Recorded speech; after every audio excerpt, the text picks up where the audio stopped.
काही दिवसांपूर्वी बोधलेनगर या ठिकाणी दोन सख्ख्या भावांचा निर्घृण खून करण्यात आला होता। नाशिकच्या उपनगर येथील असलेल्या बोधलेनगर परिसरामध्ये दोन सख्ख्या भावांचा खून झाल्याची घटना घडलेली होती। या घटनेनंतर 5 संशयितांना तात्काळ पोलिसांनी अटक केली होती। मात्र संशयितांना अटक केलेली असताना या घटनेनंतर आंबेडकरी समाजातील लोकांनी पोलिसांच्या कामगिरीवर संशय व्यक्त केला होता। या टोळक्याने वर्चस्व वादातून खून केला नसून याबाबत दुसरं काही कारण असल्याचं सांगण्यात आलं होतं आणि खून करणारे संशयित हे 5 नसून त्यापेक्षाही जास्त असल्याचं आंबेडकरी समाजाचं मत होतं। या संदर्भात पोलीस आयुक्तांना निवेदन देऊन याबाबत चौकशी सीबीआय कडे करावी अशी मागणी आंबेडकरी समाजाच्या आणि जाधव कुटुंबांकडून करण्यात आलेली होती। यावर पोलिसांनी हा तपास गुन्हे शाखेकडे देऊन सखोल चौकशी करण्याचे आदेश दिले होते।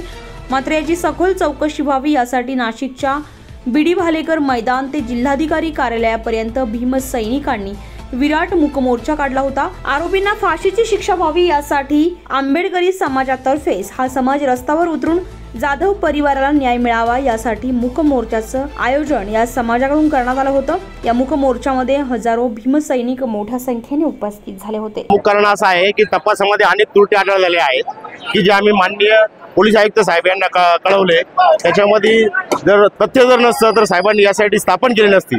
एवढं सर्व तथ्य असून देखील ते कर्मचारी आज राजरोसपणे पैसे लुटत आहे। उपनगर पोलीस स्टेशन जो कर्मचारी आहे तो राजरोसपणे पैसे लुटत आहे। त्यानंतर काही युनिट चे कर्मचारी आहे। या अनेक प्रकारे या घटनेमध्ये प्रत्यक्ष अप्रत्यक्षपणे सहभाग आहे। त्यांना तात्काळ निलंबित करण्यात यावं आणि या कटामध्ये सामील असल्यामुळं त्यांना या घटनेचा या हत्येचा सहआरोपी करावं यासाठी या प्रमुख मागणीसाठी आम्ही या ठिकाणी मोर्चा काढलेला आहे।